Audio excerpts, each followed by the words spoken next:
تخفيف الأحوال وتخفيف الأثقال والصلاة والسلام على سيد الهادين إلى محاسن الأفعال. أما بعد فأعوذ بالله السميع العليم من الشيطان الرجيم من حمزه ونفخه ونفسه. بسم الله الرحمن الرحيم. سبحان الذي أسرى بعبده ليلا من المسجد الحرام إلى المسجد الأقصى الذي باركنا حوله لنريه من آياتنا إنه هو السميع البصير. آج کا ہمارا سبق 15واں پارہ ہے. اس میں ایک سورہ بنی اسرائیل اور سورۃ الکہف ہے. بنی اسرائیل سورت کو سورۃ الاسراء بھی کہتے ہیں. اس سورت کے دو نام ہیں. اسراء جو ہے معراج کا جو واقعہ ہے، نبی کریم صلی اللہ علیہ وسلم کو معراج کروایا گیا. اس سفر کے دو حصے تھے.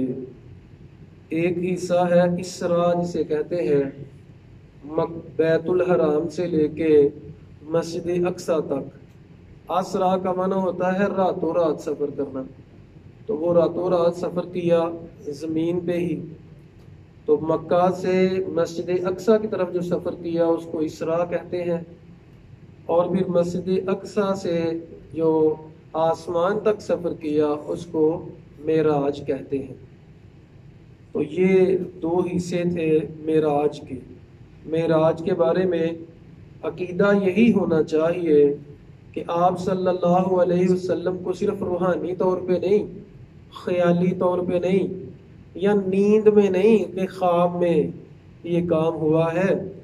عقیدہ یہ ہونا چاہیے کہ جسم اور روح دونوں کے ساتھ معراج ہوا ہے. بعض لوگ کہتے ہیں صرف روح کو معراج ہوا ہے، جسم کو نہیں ہوا. تو وہ عقیدہ درست نہیں ہے.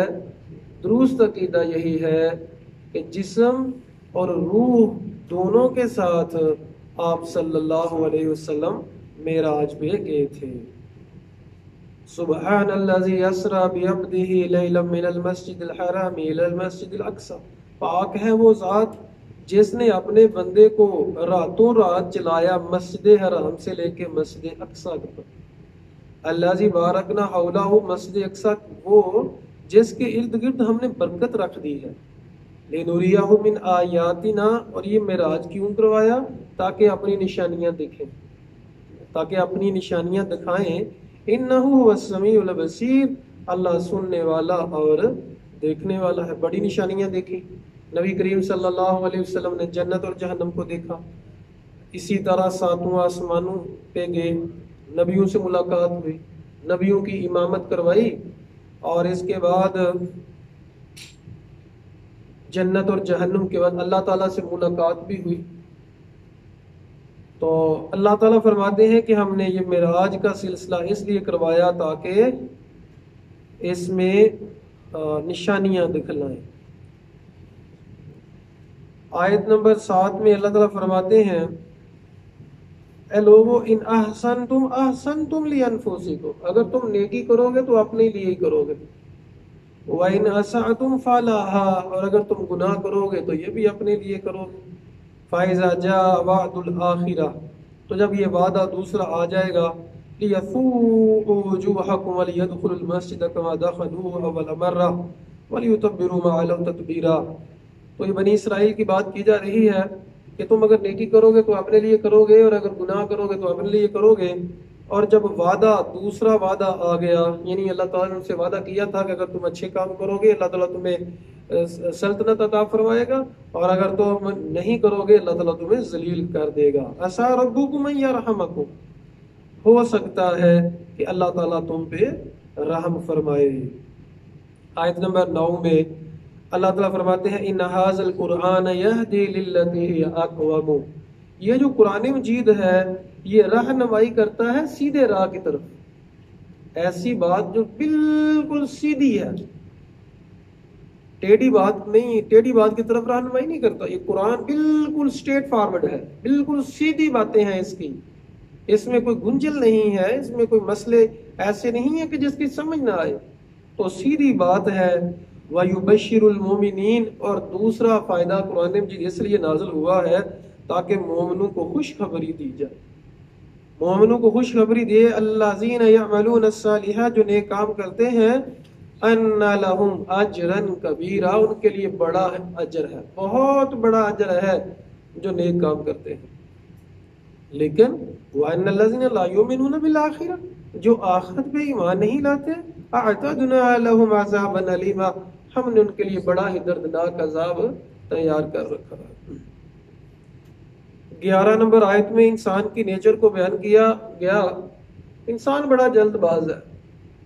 وَيَدْعُ الْإِنسَانُ بِالشَّرِّ دُعَاءَهُ بِالْخَيْرِ، اور انسان جو ہے بعض دفعہ برائی کی عذاب کو بلا رہا ہوتا ہے، ایسے دعا کرتا ہے جیسے خیر مانگ رہا ہے، کہتا ہے اللہ میں مر جاؤں، مجھے مار دے، مجھے موت آ جائے۔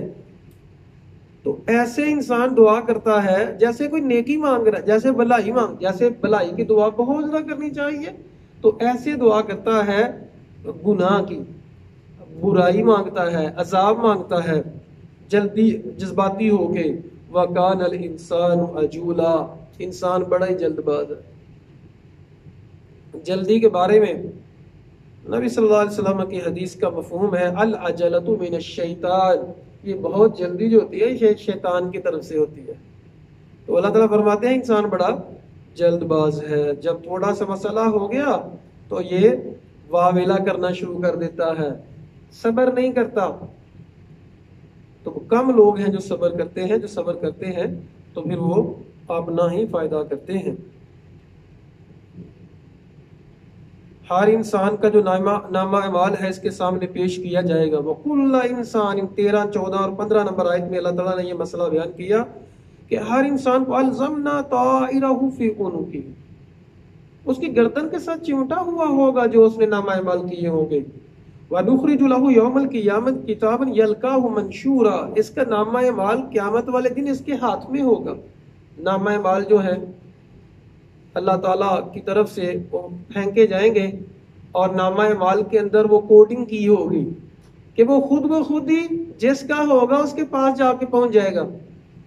سائنس نے تو ہمیں دین اور بھی سمجھا دیا آسانی سے۔ دیکھیں نا، ہر انسان کے ساتھ ایک چیز ہم فٹ کر سکتے ہیں کہ اگر وہ فنگر پرنٹس نہیں لگائے گا اس کی چیز ہی نہیں چلے گی۔ تو اللہ تعالیٰ نے ایسا نظام بنایا ہے کہ نامہ اعمال کے اندر جس کے اوپر نام لکھا ہوا ہے نا، جس کا، وہ اسی کے پاس اڑتا ہوا جائے گا۔ ایسا نہیں ہوگا کہ نامہ اعمال تو کسی کا اور کسی کو مل جائے جا کے، ایسا زبردست اللہ تعالیٰ کا آٹو سسٹم ہے۔ تو پھر جب جو نیک انسان ہوں گے ان کا نامہ اعمال زبردستی دائیں ہاتھ میں پہنچ جائے گا، وہ بائیں میں نہیں کر سکے گا، اور جو برے اعمال جس کے زیادہ اس کا بائیں ہاتھ میں ملے گا اور وہ زبردستی دائیں میں نہیں کر سکے گا۔ تو اللہ تعالیٰ فرماتے ہیں کہ ہم ہر ایک کو نامہ اعمال دیں گے۔ ایک اور کتاب کا، اپنا نامہ اعمال پڑھ، کفا بنفسک الیوم علیک حسیبا، پہلے خود تو حساب کر، آج اللہ حساب تیرا کرے گا بعد میں، پہلے اپنا خود حساب کر، تو کیا کیا کرتا رہا ہے، یاد کروایا جائے گا، ساری ڈیٹیل لکھی ہوئی ہوگی، ویڈیو چلائی جائے گی کہ یہ کام تو نے کیے ہیں۔ اگر انسان انکار کرے گا تو انسان کی زبان کو بند کر دیا جائے گا، ہاتھ بول بول کے کہیں گے، ٹانگیں بول بول کے کہیں گی کہ اللہ اس نے یہ بھی گناہ کیا تھا۔ من اہتدی فانما یہتدی لنفسہ، جو ہدایت یافتہ بننے کی کوشش کرتا ہے وہ اپنے لیے ہدایت یافتہ بنتا ہے، اور جو گمراہ ہوتا ہے وہ اپنے اوپر ہی گمراہ ہوتا ہے، کسی کا کیا کرتا، کسی کا کوئی نقصان نہیں کرتا۔ ولا تزر وازرۃ وزر اخرى، کوئی جان کسی دوسری جان کا بوجھ نہیں اٹھائے گی۔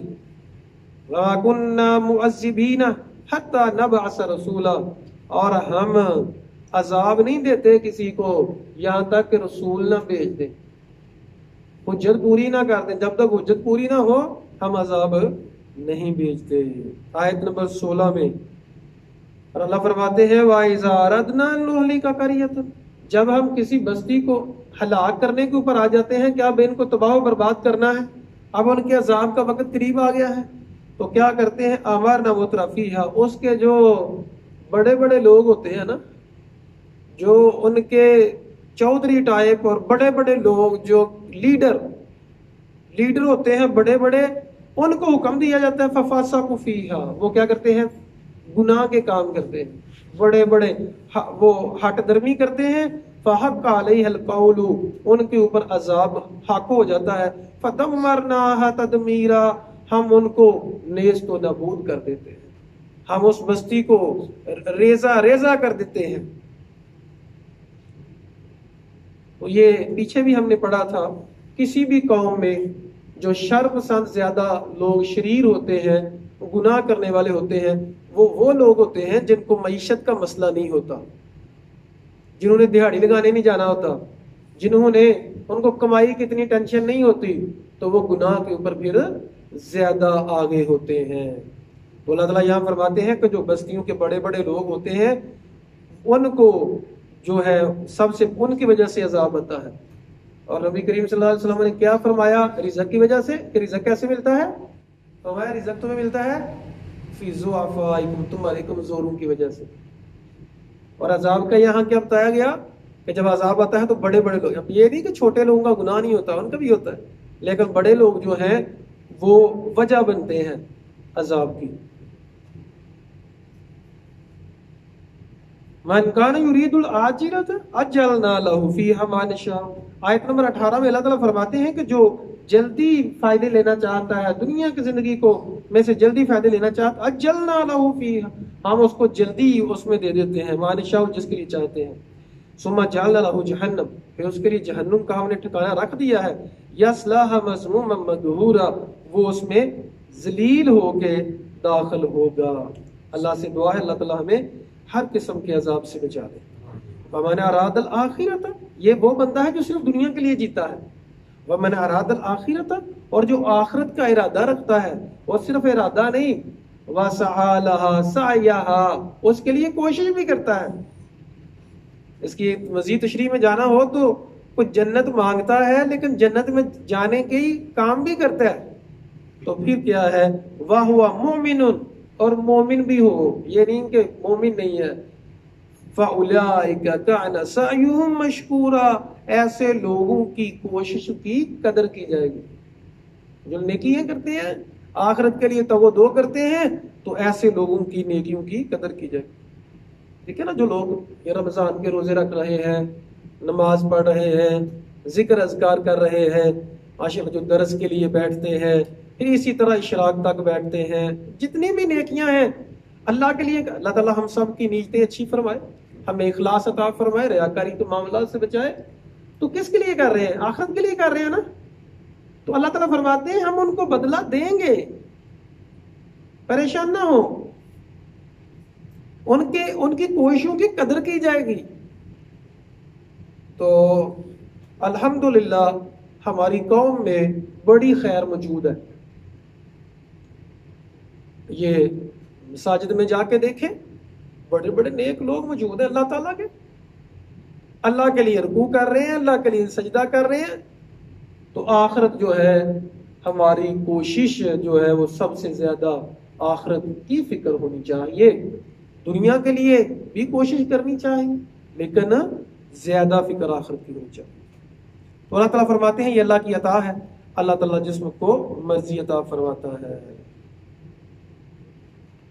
آیت نمبر 22 میں اللہ تعالیٰ فرماتے ہیں لا تجعل مع اللہ الہا آخر فتقعد مذموما مخذولا، اللہ کے ساتھ شرک مت کرنا، ورنہ ایک تو تجھے کچھ ملے گا نہیں، دوسرا ذلت بھی آئے گی۔ تو اللہ کے ساتھ شرک نہیں کرنا۔ آیت نمبر 23 اور 24 میں والدین کے ساتھ اچھا سلوک کرنے کا اللہ تعالیٰ نے حکم دیا۔ وَقَضَىٰ رَبُّكَ، تیرے رب نے فیصلہ کر دیا ہے، یہ نہیں کہ اللہ حکم دے رہا تمہیں کہ تم نیکی کرو۔ وَقَضَىٰ رَبُّكَ، تیرے رب نے فیصلہ کر دیا ہے کیا؟ اللہ تعبدوا الا ایہ، کہ تم اسی کی عبادت کرو۔ وَبِالْوَالِدَيْنِ إِحْسَانًا، اور والدین کے ساتھ احسان کرو۔ میں نے عرض کی تھی کہ ایک ہوتا ہے نیکی کا بدلہ نیکی سے، ایک ہوتا ہے نیکی جتنی کی ہے اس سے بڑھ کے نیکی کرنا، احسان یہ ہے۔ اسلام نے یہ ڈیمانڈ ہم سے کی کہ اپنے والدین کے ساتھ احسان کرنا ہے، بدلہ نہیں دینا۔ اور روایات میں آتا ہے کہ انسان جو ہے کبھی بھی اولاد اپنے والدین کا بدلہ نہیں دے سکتی۔ ہاں ایک صورت ہے کہ والدین دونوں یا ایک غلام تھے اور بیٹے نے یا بیٹی نے ان کو آزاد کر دیا تو ہو سکتا ہے ان کا بدلہ اتر جائے، لیکن عام روٹین میں والدین کا جو احسانات ہے ان کا اولاد بدلہ نہیں دے سکتی، اس لیے کہا کہ اپنے والدین جو ہیں ان کے ساتھ احسان کرنا۔ اما یبلغن عندک الکبر احدہما او کلاہما فلا تقل لہما اف ولا تنہرہما، یہ بڑی دفعہ آپ نے آیت سنی ہوئی ہے، لیکن ذرا اس کو ہم نے نئے انداز سے سننا ہے، اس میں سے کوئی نئی بات ہم نے سمجھنی ہے۔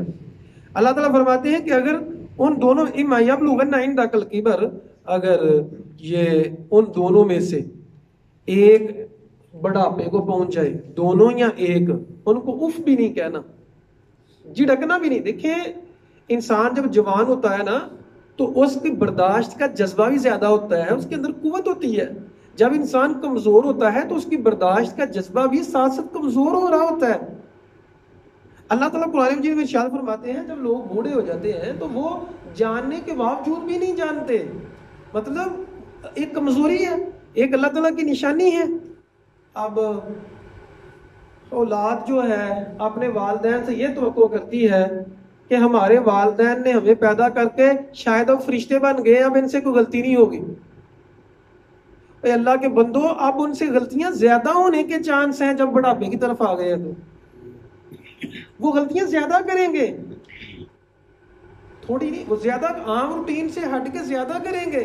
اسی لیے کہا کہ جب بڑھاپے کو، پہلے نہیں کہا جب بڑھاپے کو پہنچ جائے اف بھی نہیں کہنا۔ اس میں نشانی موجود ہے کہ بڑھاپے میں لوگ اوٹ پٹانگ کی باتیں زیادہ کرتے ہیں، اس طرح کی باتیں کرتے ہیں کہ عام انسان جو ہے سوچتا ہے، وہ سمجھتا ہے کہ وہ مطلب شاید یہ بات کرنے والا پاگل ہے۔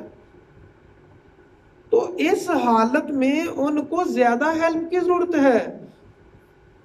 اس وقت ہمیں بچپن یاد کرنا چاہیے اپنا، اب جب دودھ پینے کی عمر ہے اس کو یاد کرنا چاہیے۔ تو اللہ تعالیٰ فرماتے ہیں جب والدین بڑھاپے کو پہنچ جائیں ان کو اف بھی نہیں کہنا۔ ڈانٹنا تو بڑی دور کی بات ہے، ان کو اف کیا ہوتا ہے؟ افسوس، بڑی افسوس کی بات ہے آپ نے یہ کر دیا، یہ بھی نہیں کہنا۔ اسلام کی ڈیمانڈ، اسلام چاہتا کیا ہے ہم سے؟ ان کو چڑکنا نہیں ہے۔ کتنے بدبخت لوگ ہیں وہ جن کے والدین ان کے غصے سے ڈرتے ہیں۔ جوانوں کے غصے سے والدین ڈرتے ہیں کہ ہمارا بیٹا ہمیں غصے ہوگا، اور بیٹیوں سے مائیں ڈرتی ہیں کہ ہماری بیٹی ہمیں ڈانٹے گی۔ انا للہ و انا الیہ راجعون۔ قیامت کی نشانیوں میں سے ایک نشانی یہ ہے، صحیح بخاری اور صحیح مسلم کی حدیث ہے، فرمایا ان تالد الامۃ ربتہا، قیامت کی نشانی یہ ہے کہ لونڈی مالکن کو جنے گی، مطلب ماں کے اوپر حکومت بیٹی کرے گی۔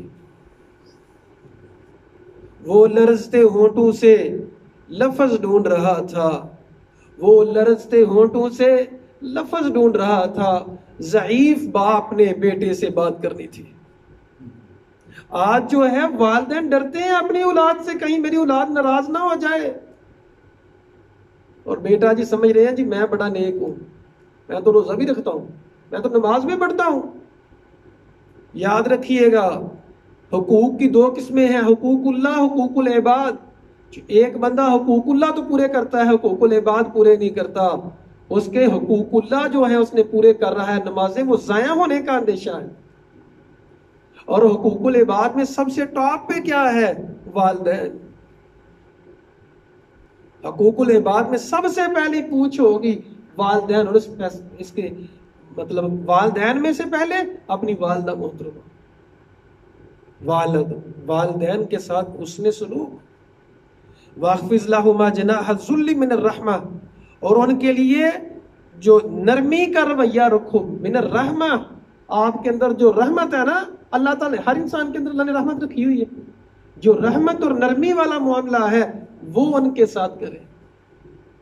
وَقُلْ، اور دعا بھی کرے، رب ارحمہما کما ربیانی صغیرا، اے اللہ میرے والدین پہ رحم فرما، جیسے انہوں نے مجھے بچپن میں چھوٹے ہوئے پوتے ہوئے پالا ہے، ان کے اوپر رحم فرما، ان کے اوپر کرم فرما. یہ کثرت سے دعا کریں، رب ارحمہما کما ربیانی صغیرا.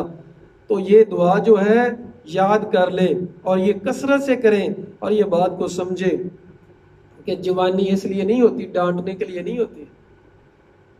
یقین کیجیے گا ایسی جوانیوں کے اوپر لعنت ہے، ایسی زبان کے اوپر لعنت ہے جو اپنے والدین سے اونچی بولتی ہے زبان. اسلام نے تو یہ عام لوگوں کے سامنے اونچی آواز سے بات کرنے سے منع کیا ہے. چاہے جائے کہ کوئی والدین سے اونچی آواز میں بات کرے. ایک ریسرچ ہے جو بڑے بڑے اللہ کے اولیاء نے کی ہے. 2 قسم کے گنہگار لوگ ہیں، ان کی بخشش نہیں ہوتی اور ان کو نقد انعام ملتا ہے، نقد گناہ کی سزا ملتی ہے ان کو. ایک وہ جو متکبر ہے، جس نے تکبر کیا ہے، اور دوسرا جو والدین کا گستاخ ہے. کبھی ایسا نہیں ہوگا کہ والدین کا ادب کرنے والا ہے، احترام کرنے والا شخص ہے اور وہ ذلیل ہو جائے، اور کبھی ایسا نہیں ہوگا کہ ایک شخص والدین کا گستاخ ہے اور اس کو عزت مل جائے. میرے ایک جاننے والے ہیں، بڑا نام ہے ان کا، ہمارے جو ہے علاقے کے ناظم بھی تھے اور وکیل ہیں بہت پائے کے، بڑا پرانا. آپ سمجھے کہ 1960-80 میں بہت کم لوگ وکیل ہوتے تھے، اس وقت کا وکیل ہے. تو حال چال میں پوچھنے گیا تو پڑھے لکھے لوگوں کی بات کر رہا ہوں. میں نے کہا کہ آپ کے مسئلے تھے کچھ ان کے گھریلو. میں نے کہا اس کا حل کیا ہے؟ کہتا جب میرے ماں باپ مر جائیں گے نا تو پھر حل ہو جائے گا، پھر سارا سکون آ جائے گا. یہ میں آپ کو وہ بات کر رہا ہوں جو میرے گناہگار کانوں نے خود سنی ہے. ایسا رویہ ہمارا جو ہے والدین کے ساتھ ہے، یہ ہمارے معاشرے کے تلخ حقائق ہے. اور بچے سمجھتے ہیں کہ ہم شاید غلط جگہ پہ آ گئے ہیں. اپنے آپ کو یہ بات یاد رکھیے گا. سائیکی کی قسمیں ہوتی ہیں. سائیکو انسان جو ہوتا ہے نا، پاگل انسان، اس کی سٹیجز ہوتی ہیں. پہلی، دوسری، تیسری، چوتھی، 5ویں، 7ویں سٹیج ہوتی ہے. آخری سٹیج میں آ کے انسان جو ہے وہ غلط باتیں کرتا ہے، اونچی اونچی بولتا ہے، جو سڑکوں پہ گھومتا ہے اور پاگل ہو جاتا ہے. تیسری چوتھی سٹیج میں انسان کی یہ حالت ہوتی ہے، وہ اپنے آپ کو اپنے والدین سے عقل مند سمجھتا ہے. اپنے آپ کو اپنے والدین سے جو عقل مند سمجھتا ہے وہ پاگل ہے، وہ سائیکو ہے. وہ اپنی عقل کا علاج کروائے. اور پاگل کیا ہوتا ہے؟ سڑکوں پہ گھوم رہا ہوتا ہے اور کہتا ہے میں وزیر اعظم ہوں. یہ پاگل جو ہے یہ پاگل نہیں ہے، یہ کہتا ہے میں اپنے والدین سے عقل مند ہوں. میرے والدین بیوقوف ہیں، ان کو سینس نہیں ہے، ان کو سمجھ نہیں ہے معاملات کیسے ڈیل کرنے ہیں، مجھے زیادہ سمجھ ہے. وہ پاگل ہے. آج تھوڑا پاگل ہے، کل زیادہ ہو جائے گا. تو یہ حقائق ہیں، یہ ریسرچز ہیں جو اللہ کے اولیاء نے کی، اور دنیا کی یہ حقائق ہیں، حقیقتیں ہیں. اگر چاہتے ہیں عزت پانا، اللہ تعالیٰ کے انعامات حاصل کرنا، رضا اللہ رضا الوالدین وسخط اللہ فی سخط الوالدین. والدین کی رضا میں اللہ کی رضا ہے، والدین کی ناراضگی میں اللہ کی ناراضگی ہے. ربکم عالم بما فی نفوسکم، اللہ تمہیں جانتا ہے جو تمہارے دلوں میں ہے. ان تکونوا صالحین فإنہ کان للأوابین غفورا، اور اگر تم نیک لوگ ہو تو اللہ تعالیٰ رجوع کرنے والوں کو معاف کرنے والا ہوتا ہے. جو اللہ تعالیٰ سے بار بار معافی مانگتے ہیں، بار بار عاجزی اور انکساری کرتے ہیں، اللہ تعالیٰ ان کو معاف کرتا ہے. وَآتِ ذَا الْقُرْبَى حَقَّهُ وَالْمِسْكِينَ وَابْنِ السَّبِيلِ وَلَا تُبَذِّرْ تَبْذِيرًا، اور حق والے کو حق دو، مسکین کو، مسافر کو فضول خرچی نہ کرو، کیونکہ فضول خرچی کرنے والے شیطان کے بھائی ہوتے ہیں. وَكَانَ الشَّيْطَانُ لِرَبِّهِ كَفُورًا، اور شیطان جو ہے اپنے رب کا بڑا ہی نافرمان ہے.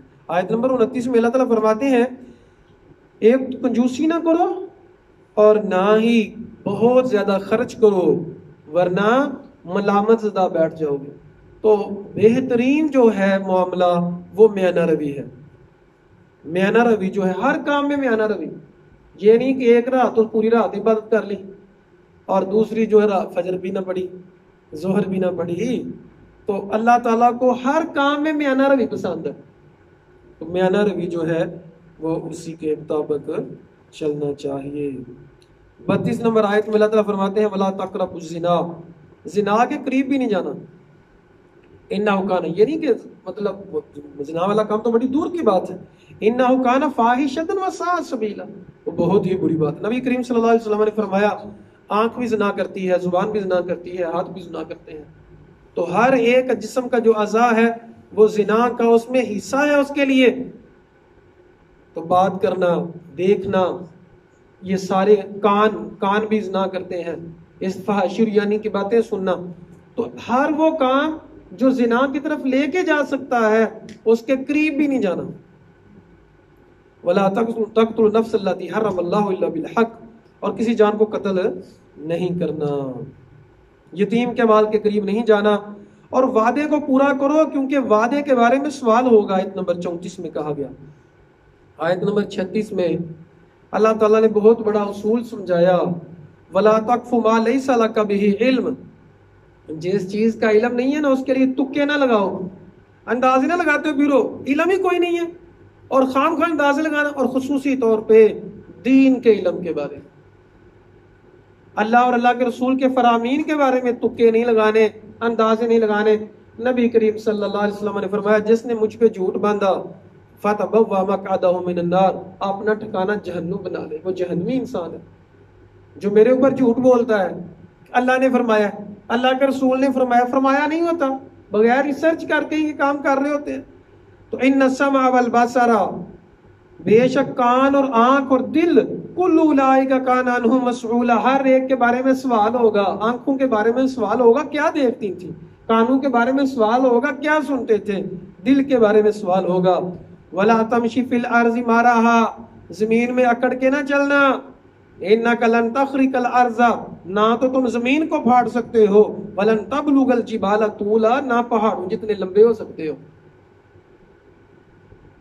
گھوڑا جو ہوتا ہے نا اس میں تکبر زیادہ ہوتا ہے، تو وہ دو کام کرتا ہے. ایک تو اپنے پاؤں کے ساتھ نیچے سے کریدتا ہے زمین جب تکبر میں ہوتا ہے یا غصے میں ہوتا ہے، اور یا پھر جب غصے میں ہوتا ہے نا اوپر اٹھتا ہے. تو اللہ تعالیٰ فرماتے ہیں کہ نہ تم جو ہو زمین کو جو ہے وہ کرید سکتے ہو، کھود سکتے ہو، اور نہ تم پہاڑوں کو سر کر سکتے، اتنے لمبے نہیں ہو سکتے. تو تکبر نہ کرو، زمین میں چلنا ہے آہستگی سے چلنا ہے، تکبر سے نہیں چلنا. اب دیکھیں چلنے کا بھی تکبر ہوتا ہے، آپ کا جو ظاہری معاملہ ہے اس کا بھی تکبر ہوتا ہے. آپ کا سٹائل کیا ہے چلنے، کیسے چل رہے ہیں. تو اللہ تعالیٰ نے فرمایا کہ یعنی تکبر کی کسی جگہ بھی گنجائش نہیں ہے کہ چل کے تھوڑا تکبر کر لیا جائے، ایسا بھی نہیں کرنا.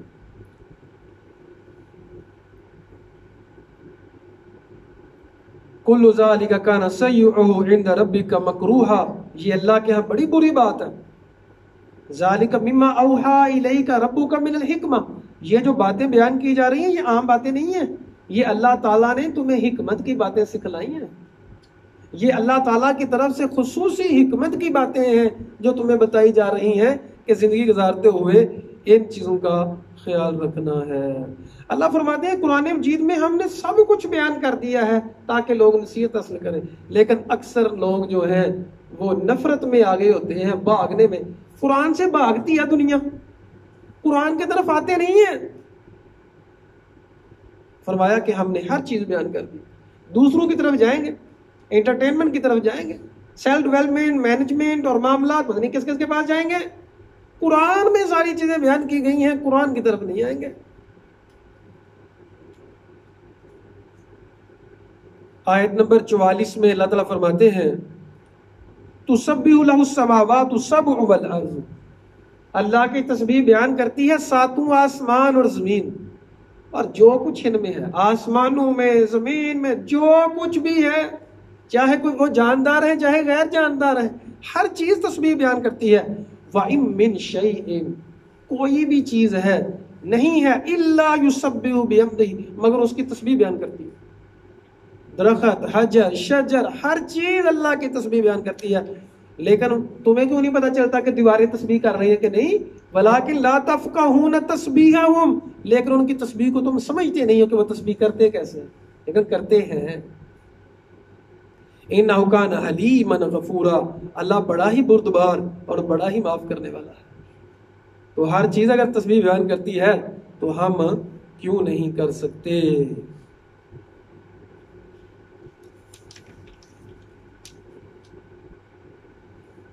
اللہ تعالیٰ فرماتے ہیں آیت نمبر 53 میں کہ میرے بندوں سے کہو کہ اس طرح رہیں آپس میں کہ آپس میں کوئی غلط فہمی نہ پیدا ہو، کیونکہ شیطان یہ چاہتا ہے تمہاری آپس میں محبت نہ ہو، شیطان یہ چاہتا ہے تم آپس میں نفرتیں کرو، کیونکہ جب تم نفرتیں کرو گے پھر دین تمہارے دل کو سکون نہیں ملے گا، اور جب دل کو سکون نہیں ملے گا دین سے دور ہو جاؤ گے، اور جب تمہاری آپس میں محبت ہوگی تو دل کو سکون ملے گا، کیونکہ شیطان ہرگز بھی نہیں چاہتا کہ تمہارے دل کو سکون ملے۔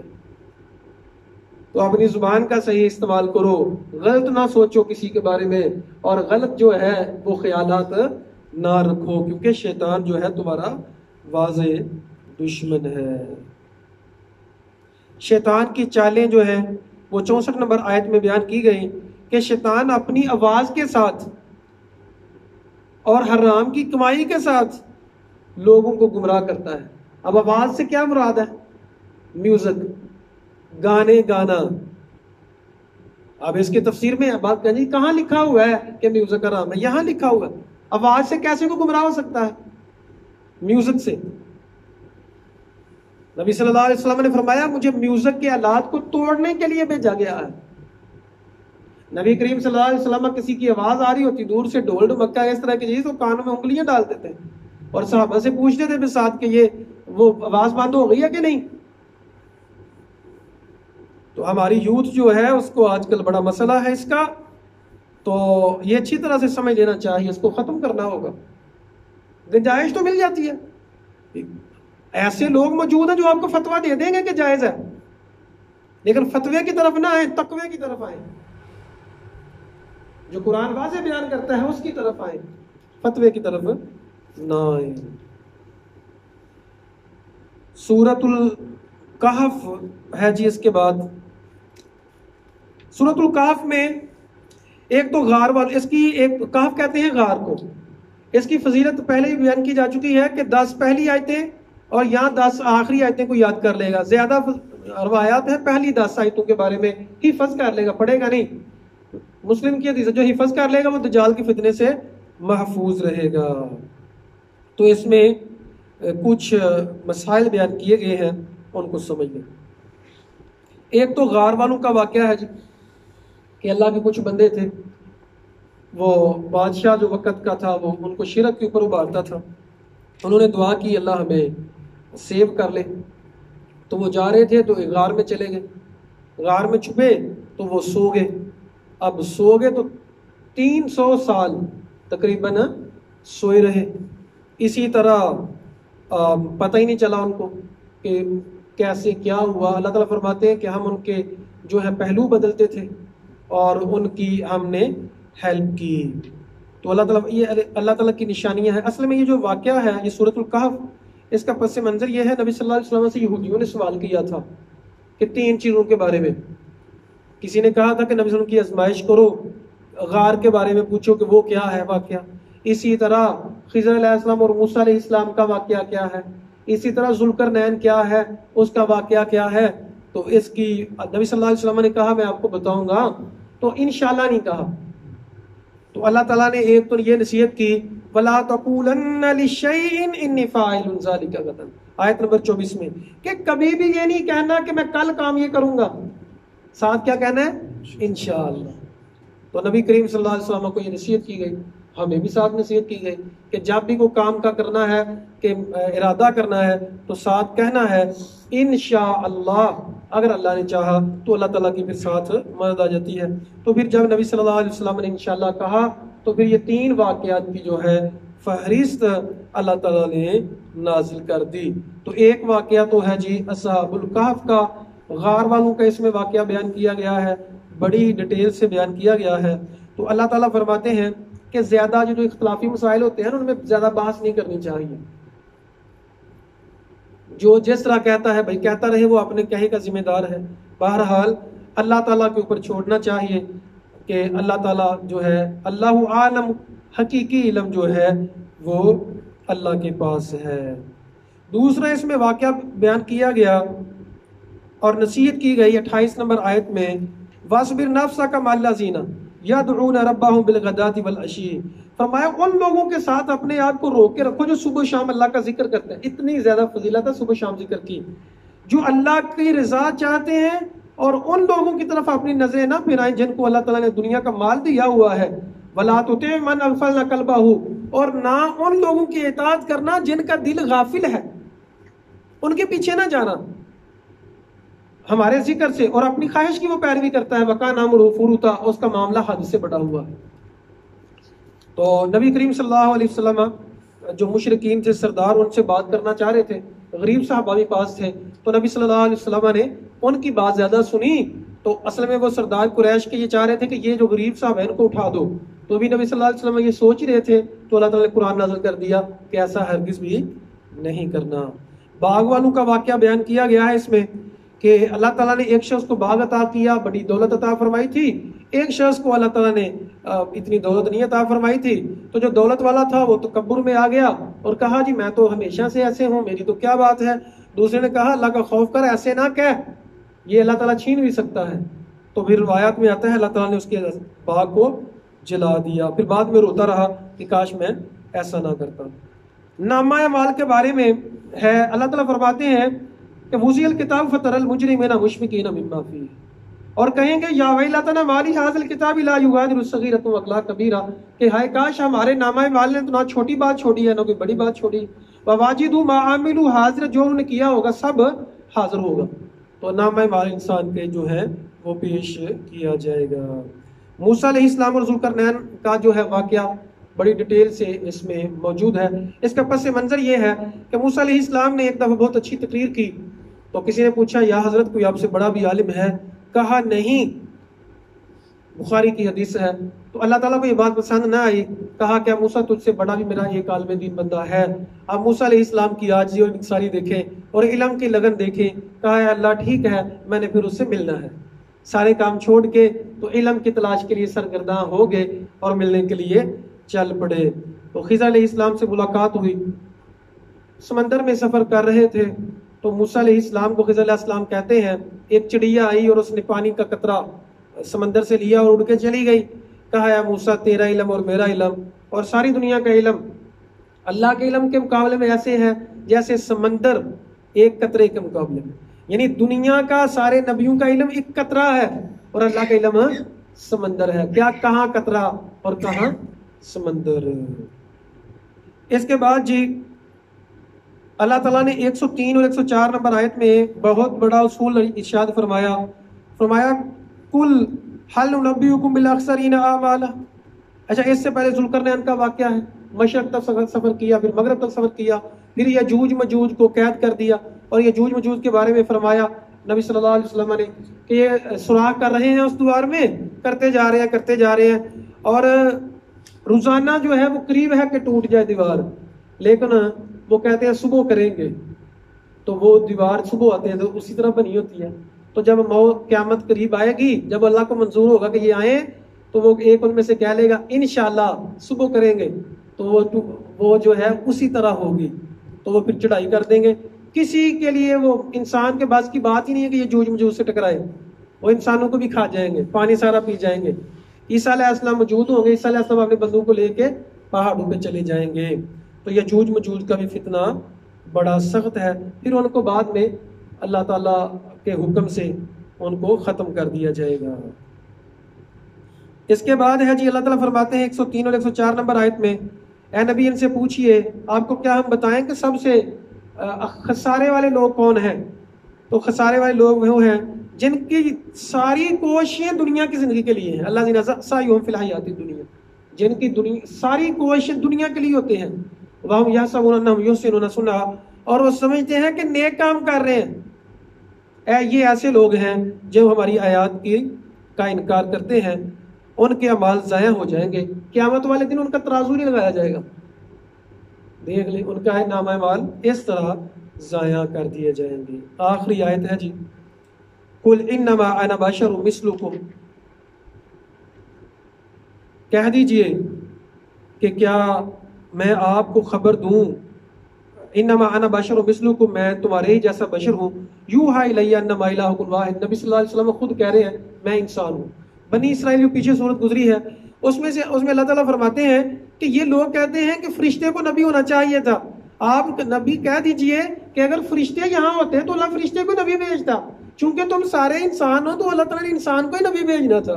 تو یہاں اللہ تعالیٰ فرماتے ہیں اے نبی عقیدہ لوگوں کو سمجھا دو کہ میں انسان ہوں، فرق کیا ہے کہ میری طرف وحی کی جاتی ہے۔ اللہ تعالیٰ سے دعا ہے اللہ حق بات کو سمجھنے اور اس پر عمل کرنے کی توفیق عطا فرمائے۔